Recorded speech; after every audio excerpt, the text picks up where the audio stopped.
Hi hello welcome to Big TV. నేను మీ గౌతమి. గుంటూరు జిల్లా గోరంట్లలో జరిగిన ఒక ఇన్సిడెంట్ ఏదైతే క్షుద్ర పూజలు చేస్తున్నారు అని చెప్పి ఇన్సిడెంట్ అనేది రీసెంట్గా బయటకు రావడం కూడా జరిగింది. అయితే ముఖ్యంగా ఊరి ప్రజలందరూ కూడా అసలు వీళ్ళు దేనికి క్షుద్ర పూజలు చేస్తూ ఉన్నారు అని అడిగితే వాళ్ళు చెప్పిన సమాధానం ఏదైతే ఉందో అందరినీ కూడా ఆశ్చర్యపరిచింది.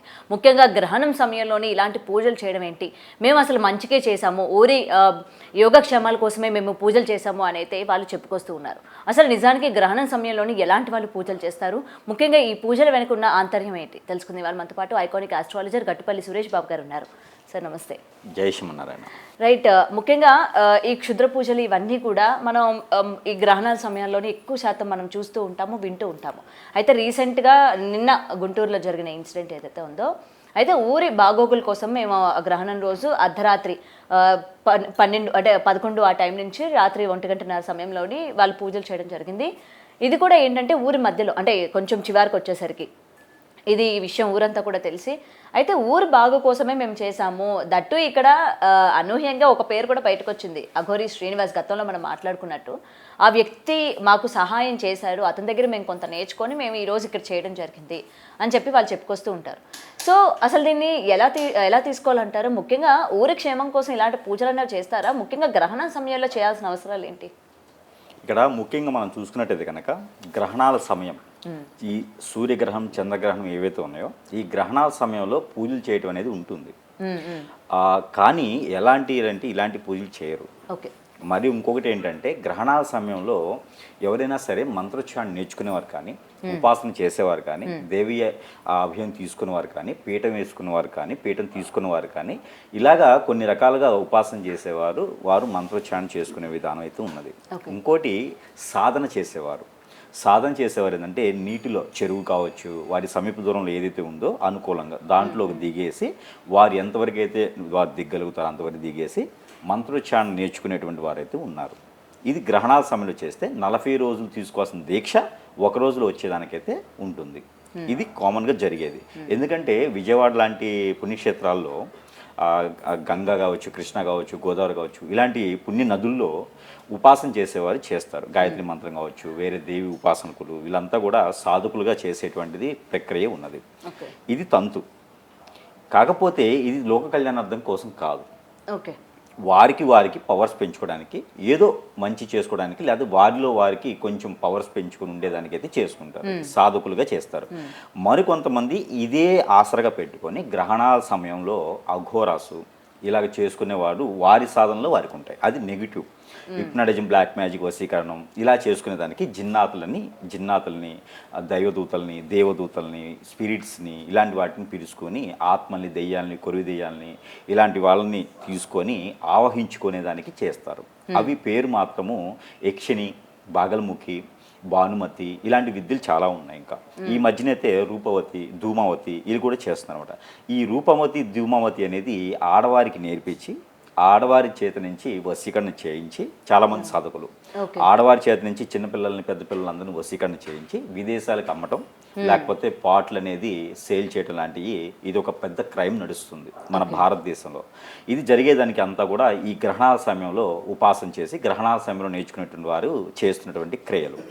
అయితే ముఖ్యంగా ఏదైనా సరే ఆవిడ అన్నది ఏంటి అంటే, ముఖ్యంగా మనకి గోరంట్ల గ్రామంలో ఇప్పుడు గ్రామం అందే టౌన్ ఏందో, ఆ గోరంట్లలో, గుంటూరు డిస్టిక్ గోరంట్లలో ఇప్పుడు జరిగినటువంటి ఏదైతే ఈ సంఘటన ఉందో, ఈ సంఘటన ఏదైనా ఒకటి గుర్తుపెట్టుకోండి. ఆలయాల్లో ఏదైనా కార్యక్రమం జరుగుతుంది అంటే ఉదయం సమయంలో చేస్తారు. ముఖ్యంగా ఏదైనా కళ్యాణం చేస్తున్నా, ఏదైనా హోమం చేస్తున్నా, పూజలు చేస్తున్నా, యజ్ఞాలు చేస్తున్నా ఇవన్నీ కూడా ఉదయం సమయంలో చేస్తారు. ప్రజలందరినీ పిలిచేసి బాగోగుల కోసం చేస్తారు. అలా లేకుండా అర్ధరాత్రి సమయంలో గ్రహణం ఉంది కదా అని చెప్పేసి పూజలు చేస్తే అవి దేనికి దారితీస్తున్నది అందరికీ తెలిసిన విషయమే. మరొకటి అఘోర శ్రీనివాస్. ఈ అఘోర శ్రీనివాస్ అనే ఎదవ ఇంతకుముందే చాలా రకాల వైరల్ అయిపోయినాడు. వీడిని ఎవరు కూడా దగ్గరికి రానిట్లా. అయితే ఆ అఘోర శ్రీనివాస్ ఎవరైతే ఉన్నారో, అలియాస్ శ్రీనివాస్ ఎవరైతే ఉన్నారో ఆయన అక్కడొక్కడే కాదు, నేను ఆల్రెడీ ఇంతకుముందు చెప్పున్నాను, 11-12 మందిని వశపరుచుకొని ఉన్నారు. వాళ్ళల్లో ఒక్కొక్కళ్ళు బయటకు వస్తూ ఉంటారన్నమాట. పిచ్చెక్కిస్తాడు, మైండ్కి పిచ్చెక్కిద్ది అనమాట. ఏం అర్థం కాదు. వాళ్ళు ఏం చేస్తున్నారో కూడా వారికి మధ్య స్థిమితం ఉండదు. వారు ఏం మాట్లాడుతున్నారో, ఏం చేస్తున్నారో కూడా ఉండదు. ఆ రకంగా వారు పూజలు చేయొచ్చు, ఏమైనా చేయొచ్చు. ఒకటి. రెండోది, వారు చేయించినటువంటి విధానం ఏదైతే గోరంట్ల విలేజ్లో కావచ్చు టౌన్లో కావచ్చు ఆ గోరంట్ల ఊరిలో చేసినటువంటి విధానం ఏంటంటే అది అష్టదిగ్బంధన పూజ. ఆ అగ్ని కావచ్చు వారు చేసినటువంటి విధానం ఏది ఉందో అష్టదిగ్బంధన పూజ అంటారు. అది ఆ అష్టదిగ్బంధన పూజ దేనికి చేస్తారంటే దేవి ఉపాసకులు చేస్తారు. ఆ దేవి ఉపాసకులు అంటే మంచి దేవత కదా, గాయత్రి దేవో సరస్వతి మాత కాదు, వేరే ఉపాసకులు ఉంటారు అనమాట, వేరే దేవత. యక్షిణి విద్యలు అన్నాను కదా, దాంట్లో ఒక భాగం అది. బ్లడ్ తీసుకొచ్చి పంది బ్లడ్ ఇలాంటి కొన్ని ఉంటే జాతులు, మనకి గుడ్ల గూబ, పావురము ఇలాంటి కొన్ని రకాల కాకులు వీటికి తీసుకొచ్చిన బ్లడ్ తీసుకొచ్చి చేస్తారు. కుందేలు, ఎలికే ఇలాంటివి తీసుకొచ్చి అక్షదిబ్బంధన పూజ చేస్తారు. అది దేనికంటే ఆ ఊరు నాశనానికి వినాశనానికి చేస్తారు. ఆ ఊరే కాదు, ఆ పరిసర ప్రాంతం వినాశనాన్ని చేస్తారు. ఎందుకంటే వీరి ఆధీనంలో ఉండిపోతుంది. అంటే ఆ శక్తులు ఏవైతే మరణించినటువంటి ఆవహించేస్తాయన్నమాట వీరికి. ఆవహించడం ద్వారా వీరు ఏదంటే అది చెడు చేయడానికి ఎక్కువగా ఆస్కారం ఉంటుంది. దాని ద్వారా పెద్ద పెద్ద వాళ్ళకి, సెలబ్రిటీలు కావచ్చు, రాజకీయ నాయకులు కావచ్చు, ఇది వ్యామోహంతో డబ్బుని గుంజేసే విధం అనమాట. వాళ్ళని బ్లాక్మెయిల్ చేయడం ఇదంతా కూడా వారికే ఇబ్బంది. పెద్దవారికి చాలా ఇబ్బంది అనమాట. వారికి నేనేదో చేస్తాను, పదవులు ఇప్పిస్తాను అని చెప్పేసి డబ్బుని లాగేయటం. తర్వాత వారికి ఏ విధమైనటువంటి బయటకు వచ్చేదానికి లేదు. ఎందుకంటే సెలబ్రిటీలు కావచ్చు, పొలిటీషియన్స్ కావచ్చు, ఆశకొని ఉంటారు, డబ్బు పెడతా ఉంటారు. చాలామంది నాశనమైపోయారు. ఈ రకంగా చేయడం ద్వారా ఖచ్చితంగా అందరికీ ఇబ్బంది అవుతుంది. ఏదైనా చంటి పిల్లలు ఉన్నా ఊరిలో, ఆడపిల్లలు ఉన్నా వాటి నక్షత్రానికి ఫేస్ చూడగానే అర్థమైపోద్ది మనకు పనికి వస్తారా అని. అలాంటి వాళ్ళని కిడ్నాప్లు చేయటం, ఇది అన్నిటికి కూడా మూలం ఏంటంటే ఇలాంటి అక్షదిబ్బంధన పూజలు చేస్తారు. ఎవరైతే ఉన్నారో వీళ్ళని ఇంతటితో అరికట్టడం అనేది చాలా మంచిది. అలాంటి పూజలు చేయడానికి కానీ, అలాంటి హోమాలు చేయడానికి కానీ, అలాంటి అర్ధరేతుల పూట యజ్ఞాలు యాగాలు చేయడానికి కానీ అర్హత లేదు అని చెప్పేసి ప్రభుత్వాలు కొత్త చట్టాలు తీసుకురావాలి. వారిని వెంటనే మూసేసే విధంగా అలాంటి చేయకూడదని చెప్పేసేయాలి. ఆడవారికి ఇంకొకటి ఏంటంటే ఆడవారికి 50 సంవత్సరాల తర్వాతనే ఇలాంటి పూజలు చేసుకునేదానికి అర్హత ఉంటుంది. లేకపోతే ముందుగా ఇలాంటి చేయడం ద్వారా వినాశనానికి ఎక్కువగా ఆస్కారం ఉంటుంది. కాబట్టి ఇలాంటి వాళ్ళని మనము వాటిని పబ్లిసిటీ చేయడం కన్నా కూడా మూసేయడం చాలా మంచిది. అది ప్రజలకి చాలా మంచిది. ఆ ప్రాంత ప్రజలైతే ఖచ్చితంగా వారిని తరిమేయడం మంచిది. ఎందుకంటే అలాంటి పూజల ద్వారా మంచి ఏమో కానీ లోక కళ్యాణార్థం కోసం వీరెవరండి చేయడానికి? సనాతన ధర్మం ఎవరండి ఊరికి బాగు కోరేది? ఏం చేస్తుంది ఊరికి బాగు కోరి? అంటే ఏ విధంగా బాగు కోరుతారు ఊరికి? మీరు అష్టదిగ్బంధనం అన్నారు కదా, ఈ అష్టదిగ్బంధనం అంటే ఊరిని తెచ్చుకోవడానిక దగ్గరలకి, లేకపోతే ఊరి ప్రజల్ని వాళ్ళు చెప్పేటట్టు అనుగుణంగా ఉండడానికి చేసి? లేదండి, ఆవిడ ఏం చెప్తున్నారంటే నాకు ఇక్కడ ఒక టెంపుల్ ఉంది, ఆలయం ఉంది, ఆ ఆలయ సంరక్షణ కోసం అమ్మవారికి మంచి పవర్స్ రావడం కోసం నేను ఈ పూజలు చేస్తున్నాను అని చెప్పేసి పూజ చెప్పినారు. కొంతమంది ఇంకొక మాట కూడా అన్నారు, నగ్న పూజలు చేశారు అని కూడా. అని అంటే ఆమె నగ్న పూజలు చేస్తే మేము బట్టలు లేకుండా చేస్తాం కదా, మా ఒంటి మీద బట్టలు ఉన్నాయి కదా, చేసామన్న దానికి ప్రూఫ్స్ ఏవి అని చెప్పి ఆమె తిరిగి క్వశ్చన్ చేస్తా ఉంది. లేదండి, ఇక్కడ పూజ చేయడం అనేది ఇంపార్టెంట్. దాన్ని తప్పించడానికి తప్పితే నగ్న పూజ చేస్తే చేయకపోతే బట్టలు అడ్డమైనయా అండి? పూజ చేయడానికి బట్టలకి సంబంధం ఏంటి? అది కాదు ఇక్కడ పాయింట్. అది ఏంటంటే ఒక పాయింట్ని తీసుకొని అది టాపిక్ని మార్చడానికి, అంతమించి వాళ్ళు ఏ రకంగా పూజ చేసింది వారే కదా.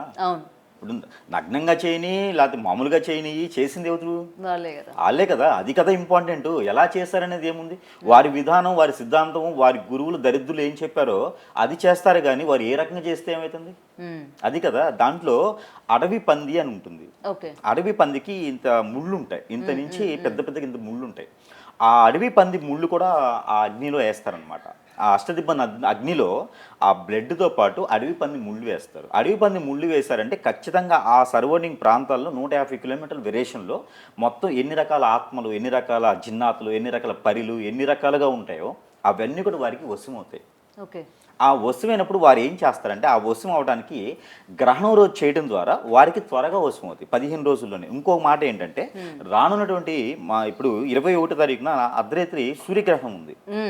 మన భారతదేశంలో లేకపోయి ఉండొచ్చు, కానీ భారతదేశంలో దాని ఒక ఎఫెక్ట్ అయితే ఉన్నది, అందరి మీద ఉంటుంది. కనిపిస్తుంది, కనపడదు.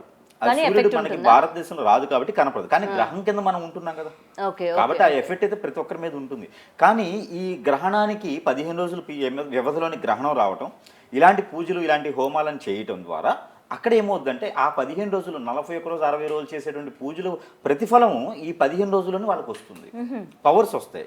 వారికి ఏంటంటే ఎక్కడైనా నిధులు నిక్షేపాలు కానివ్వండి, ఎక్కడైనా బూచిపెట్టినవి కానీ, బంధం లేసి దాచిపెట్టినవి కానీ, ఎవరికైనా ఇంట్లో పిల్లలకి మంచి నక్షత్ర రోజున అంటే కొన్ని నక్షత్రాలు ఉంటాయి, ఘోర నక్షత్రాలు ఉంటాయి. అశ్విని నక్షత్రం ఉంటుంది, తర్వాత ఉత్తరాభాద్ర నక్షత్రం ఉంటుంది, రేవతి నక్షత్రం ఉంటుంది. ఇలాంటి నక్షత్రాలు పుట్టినటువంటి వారికి ఆ ఒక అవలక్షణాలు తెలుస్తాయి. అలాంటి నక్షత్రాలు పుట్టిన వాళ్ళని తీసుకెళ్ళిపోవటము, ఇలా చాలా రకాలు ఉంటాయి దీంట్లోనూ. ఎందుకంటే ఎందుకు మీరు చేస్తారా అనో చివరికి డౌట్ రావచ్చు. మేము చేసేది దాని గురించి కాదు. మేమేం చేస్తామంటే అలా బలైన వారు ఉంటారు కదా, అలా బలైన వారందరూ కూడా మా దగ్గరికి వచ్చి క్లియర్ చేసుకుంటూ ఉంటారు. ఇప్పుడు ఆ శ్రావణి గారు కావచ్చు, ఇంతకుముందు అఘోర శ్రీనివాస్తో బలైనటువంటి శ్రావణి గారు, వర్షిణి గారు, అలాంటి వారు రాకపోవచ్చు. కానీ అలాంటి వారి కన్నా ఇంకా బలైన వారు చాలా మంది ఉన్నారు. మరొకటి ఏంటంటే ఈ విద్యల ద్వారా వశీకరణం, హిప్నాటిజం, బ్లాక్ మ్యాజిక్, చేతబడి లాంటివి చేయించడానికి మేము ఉన్నాము అని చెప్పేసి డబ్బులు తీసుకొని చేయించడం. దానికి అనుకూలంగా ఈ రోజులు ఎలా మారారంటే జనాలు కూడా ఈజీ మనీ, పని త్వరగా అయిపోవాలి అనుకొని ఎవరో ఒక అమ్మాయిని పటాయించాలి, ఎవరో ఒక అబ్బాయిని పటాయించాలని ఇదొక ఎత్తు అయితే, రాజకీయంలో నేను ఎదగాలి, ఎదురు ఆపోజిట్లో ఉన్నవాడు మొత్తం కుంగిపోవాలి, మా అన్న నాతో మాట్లాడకూడదు, ఆస్తి మొత్తం నాకు రావాలి, ఇలాంటి స్వార్థం ఎక్కువైపోయింది. ప్రేమతో కూడినటువంటి స్వార్థం కాదు ఇది, ఆశతో కూడినటువంటి స్వార్థం. ఆ స్వార్థంతో ఇలాంటి అఘోరాలు ఎక్కడున్నారు, ఈ దరిద్రులు ఎక్కడున్నారని సెట్ చేసి మరీ ఈ మధ్యనైతే మీడియాలో ఇలాంటి వాళ్ళు చాలా మంది ఎక్కువైపోయినారు. వారు ఏం చేస్తారంటే డబ్బు విచ్చలవిడిగా వచ్చేస్తుంది. మొన్న 2 రోజుల క్రితం ఒక కాల్ వచ్చింది నాకు. ఒక 19 ఇయర్స్ పాప వైజాగ్ దగ్గర అనకాపల్లి 19 ఇయర్స్ పాప అండి, 24 ఇయర్స్ వాళ్ళ బావ కావాలని చెప్పేసి 3 లక్షల రూపాయలు ఇచ్చింది ఒకరికి. 3 లక్షల రూపాయలు ఇస్తే మళ్ళీ కూడా ఫోన్ చేసి బెదిరిస్తున్నాడు, నువ్వు ఇంకా డబ్బులు ఇవ్వాలి, నాకు పూజ సరిగా అవ్వలేదు, నాకు ఇంకో 50,000 కావాలి, ఇంకో 1,00,000 రూపాయలు కావాలని చెప్పి బెదిరిస్తా ఉన్నమాట. లేదా సూసైడ్ చేసుకో, లేదా నేను ఇవన్నీ తీసుకెళ్ళి మీకు పోలీస్ స్టేషన్లో అప్పచెప్తా. ఈ 18-19 సంవత్సరాల పిల్లకి ఏం నాలెడ్జ్ ఉంటుందండి? కోరిక ఉంటుంది, నాకు కావాలి అనే కోరిక ఉంటుంది. ఆ కోరికతో ఈ ఆన్లైన్లో చూసి డబ్బులు వేయటం. వీడు ఏం చేస్తాడు, నిజంగానే వీరు ఇలాంటి పూజలు చేసినటువంటి వారు ఉన్నారనుకోండి. గతంలో మనం మాట్లాడుకున్నాం కదా, ఇలా మేము పూజలు చేస్తామని చెప్పి ఆన్లైన్లోనే పబ్లిసిటీ చేసుకుంటున్నారని చెప్పి. కేవలం జనాల్లో అవగాహన రావాలి. ఇలాంటి పూజలకు కానీ ఇలాంటి హోమాలకు కానీ పర్మిషన్ ఇవ్వకూడదు. వారు ఎందుకు చేస్తున్నారంటే ఆలయ సమీపంలో చేస్తున్నారు. ఎలా చేస్తున్నారు, దేనికి చేస్తున్నారు? చెట్లను కాల్చేటువంటి విధానం అయితే ఎక్కడ లేదు. కేవలం ద్రవ్యాలతో చేసేది హోమం ఉంటుంది. హోమం వేరు, అగ్నిహోత్రం వేరు. అగ్నిహోత్రంతో కలిగినటువంటి హోమం వేరు, మంత్రోచ్చారణ వేరు. ఇవన్నీ ఏం లేకుండా ఒక ఎర్రని వస్త్రాలు ధరించేసి ఏదో నేను అదేమంటే బట్టలు లేకుండా చేయలేదు, బట్టలుండే చేశాను, బట్టలు ఉంటే ఏమి లేకుంటే ఏమి, నువ్వు చేసిందే తప్పు కదా. అలాంటి వాళ్ళకి సపోర్ట్ చేయకూడదు. అదిగాక వాళ్ళు చెప్పినట్టు నోరు జారి చెప్పినటువంటిది అఘోర శ్రీనివాస్ సపోర్ట్ అని. ఆ దరిద్రుడే వెదవంటే వాడి సపోర్ట్ ఏంటి? ఇవన్నీ కూడా వేస్ట్. వారు ఏదో పబ్లిసిటీ చేసుకోవడానికి, ఈ మీడియా మాధ్యాల ద్వారా పబ్లిసిటీకి, రేపటి రోజున పెద్దవాళ్ళ దగ్గర డబ్బులు గుంజడానికి ఇవన్నీ కూడా చేస్తున్నా తప్పితే అలాంటి వాళ్ళని ఎంకరేజ్ చేయకూడదు. ఆ దొరికి నమ్మటే వాళ్ళకి ఏదో పళ్ళు రాలగొట్టడమో లేకపోతే తీసుకువెళ్ళి లోపల పెట్టడం చాలు. వాళ్ళ ఆడవాళ్ళ మగవాళ్ళ అని చూడకూడదు. ఎందుకంటే వాళ్ళు ఆడవాళ్ళగా బిహేవ్ చేయట్లేదు, ఇక్కడ మగవారిగా బిహేవ్ చేయట్లా. అలాంటప్పుడు వాళ్ళని ఎక్కడెక్కడ మూసేయడమే మంచిది. ఎందుకంటే రేపటి రోజున నేను ఆ రోజు చెప్పాను, రేపటి రోజున ఇలాంటి వారు ఇంకా పుట్టుకొస్తారు, మనకి జాగ్రత్తగా ఉండాలి అని చెప్పాను నేను. అందుకని ప్రభుత్వాలు కూడా చొరవ చేసుకోవాలి. ఇలాంటి వాళ్ళని అసలు ఆలోచించకూడదు, మంచి చెడుని కూడా ఆలోచించాలి. వాళ్ళు ఐడి కార్డ్స్ కూడా చూపించుకుంటున్నారు, ఇదిగోండి మేము సర్టిఫైడ్ అఘోరాలమే, ఇదిగోండి మా ఐడి కార్డ్ చూడండి, ప్రజలు ఎవరు కూడా భయపడాల్సిన అవసరం లేదు. అసలు నిజంగా సర్టిఫైడ్ అన్న అఘోరికి కానీ లేకపోతే పూజలు చేసే వ్యక్తులకు కానీ మీరు సర్టిఫైడ్, మీరు మంచి రకంగానే పూజలు చేస్తున్నారని చెప్పి మీకు అంటూ ఒక ఐడి కార్డులు అనేవి ప్రొవైడ్ చేస్తున్నారా? అసలు ఎవరండి ఇస్తారు ఐడి కార్డ్స్? వాళ్ళే సృష్టించుకుంటారు. ఇప్పుడు నిత్యానంద్ ఉన్నాడు, వాడు ఒక దేశాన్ని సృష్టించాడు నాశనం చేయడానికి. అదే టైప్లో వాడు సృష్టించుకుంటున్నారు. మన ప్రభుత్వాలు చొరవ చేసుకోవాలి. మన ప్రభుత్వాలే కొమ్ము కాస్తున్నాయి. ఈ రోజున ప్రభుత్వాలు సరిగా ఉంటే ఇలాంటి దరిద్రాలు జరగవు. ఆ ప్రజలు బాగుండేందుకు చూస్తున్నాం అంటున్నారు. కానీ పెద్ద పెద్ద వాటి మీద ముందు పాత్రకి వాళ్ళు కాలం మూపుతున్నారు కానీ ఇలాంటి వాటి మీద కాలు మూపట్లేదు. ఇది చాప కింద నీరులాగా ఏ రోజుకి ఆ రోజు కిడ్నాప్లు అవుతున్నాయి, ఏ రోజుకి ఆ రోజు మర్డర్లు జరుగుతున్నాయి. ఈ రోజు క్రైమ్ ఎట్లా ఉందండి? క్రైమ్ రేట్ భారతదేశంలో ఎంత పెరిగిపోయిందండి? ఒకప్పుడు ఎక్కడో చాకచక్యంగా అడవుల్లో చేసుకున్నటువంటి విద్యలు ఈ రోజున మన కళ్ళ ముందు బహిరంగంగానే ఇళ్ల పక్కనే చేస్తున్నారు. వాళ్ళందరికీ సపోర్ట్ ఇస్తుంది ఎవరు? వాళ్ళకి ఇమ్మీడియట్లీగా ఆ చెట్టుకే కట్టేయాలి. ఈ సినిమాల మూమెంట్లు కూడా చూసుకొని వీరు రెచ్చిపోవడం, ఈ రకమైన పూజలు చేయడం. ఒకటి గుర్తుపెట్టుకోండి, 10 రాళ్ళు వేస్తే ఖచ్చితంగా ఒక రాయి తగులుతుంది. వారికి వచ్చిరాని మంత్రాలు 10 సార్లు చదవడం ద్వారా అది ఖచ్చితంగా వారికి వశమవుతుంది. ఆ మంత్రం వశమైందంటే ఖచ్చితంగా అది ఎఫెక్ట్ ఎవరికి ఉంటుందంటే ప్రజలకే ఉంటుంది. చిన్న చిన్న పిల్లలకి, కన్య పిల్లలకి అయితే ఎక్కువ ఇబ్బందులు ఉంటాయి. కాలేజీ పిల్లలకి వీళ్ళకి చాలా ఇబ్బందులు ఉంటాయి. ఖచ్చితంగా అందరూ గమనించుకోవాలి. ఇది ఆ ఊరు ఒకటే కాదు, రేపటి రోజున ఇంకో దగ్గర ఎక్కడ జరిగినా కూడా ఇదే ప్రవర్తన ఉంటుంది, ఇదే ప్రవర్తన ఉంటుంది. ఇలానే మళ్ళీ మాట్లాడుకుంటాం కానీ ఏ ఉపయోగం ఉండదు. కాబట్టి ఇలాంటి వాళ్ళని దరి చేరకూడదు. ఇలాంటి వాళ్ళు ఎవరున్నా కూడా వాళ్ళకి మాటలు వినకుండా ఖచ్చితంగా మూసేసేయాలి. వాళ్ళకి ఏ అర్హత ఉందని పూజ చేస్తారండి? ఎలాంటి పూజలు చేస్తారండి? లోక కళ్యాణార్థం కోసం అని చెప్పి పేరు పెట్టుకున్నారు. అసలు లోక కళ్యాణార్థం కోసం అంటే ఏంటి? దాని మీనింగ్ ఏంటి? అసలు లోక కళ్యాణార్థం కోసం మీనింగ్ ఏంటి? ఎక్కడ చేయాలి? అది తీసుకుపోయి కాశీలో వేయాలి, కాశీలో చేయాలి, ఇక్కడిది చేస్తారు. లోక కళ్యాణార్థం కోసం అంటే ఎక్కడంటే మన భారతదేశం సరిహద్దుల్లో చేయాలి, పాకిస్తాన్ బోర్డర్ లాంటి వాటిల్లో చేయాలి, లేదా బంగ్లాదేశ్ బోర్డర్ లాంటి వాటిలో చేయాలి. లోక కళ్యాణం కోసం, లోక కళ్యాణం కోసం. ఎందుకంటే చంపితే అక్కడే దరిద్రం పోద్ది. ఇప్పుడు ఆ మిలిటరీ సైన్యంలో చేస్తున్నారంటే వాళ్ళు లోక కళ్యాణం కోసం చేస్తున్నారు. మనకి మిలిటరీ చాలా సపోర్ట్ చేస్తుంది, వాళ్ళకి కదా లోక కళ్యాణం కోసం చేస్తున్నారు. వీళ్ళు ఎవరైనా చేయడానికి లోక కళ్యాణం కోసం? వీరికి ఏ అర్హత ఉందని లోక కళ్యాణం కోసం చేస్తారు? పెద్ద పెద్ద సాధువులు, అఘోరాలు, పీఠాధిపతులు ఎంతోమంది ఉన్నారు. ఆ పేరు పెట్టుకుని వీరు చేసేటువంటి అన్యాయాలకి రేపటి రోజున ఈ ప్రజలందరూ కూడా నమ్మాలి అంటే కూడా ఎవరిని నమ్మలేని పరిస్థితి. ఎవరిని నమ్మాలో ఎవరు నమ్మకూడదు పరిస్థితి. నా దగ్గరికి ఒక 5 years బ్యాక్ అండి, నెలకొకరు లేదా 15 రోజులకు ఒకరు ఒక కస్టమర్ వచ్చేవారు, ఏముంది నాకు ఇబ్బంది జరిగిందని. ఈరోజు ప్రతిరోజు 40-50 మంది వస్తున్నారు.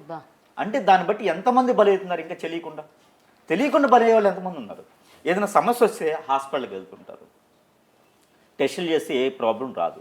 చిన్న చిన్న పిల్లలు 18 సంవత్సరాలు 25 సంవత్సరాల వాళ్ళు చాలామంది బలవుతున్నారు. వీళ్ళంతా రేపటి రోజున ప్రపంచానికి ఏదో సృష్టించిపోతున్నారు.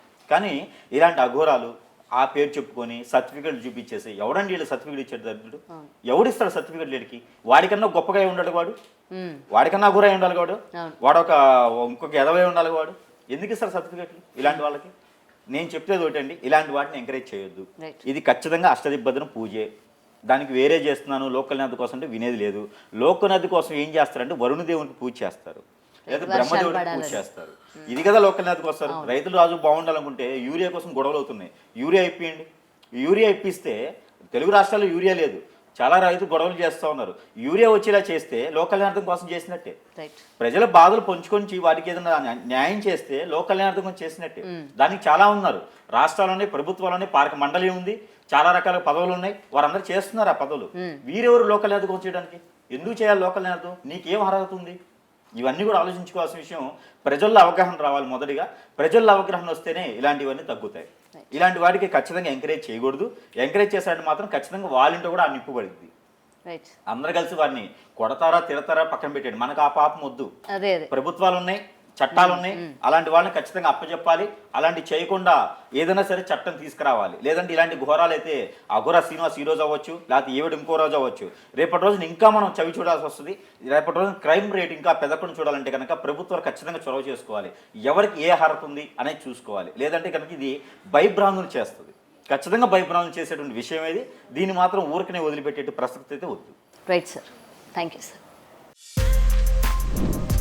For more videos like this, subscribe Big TV channel.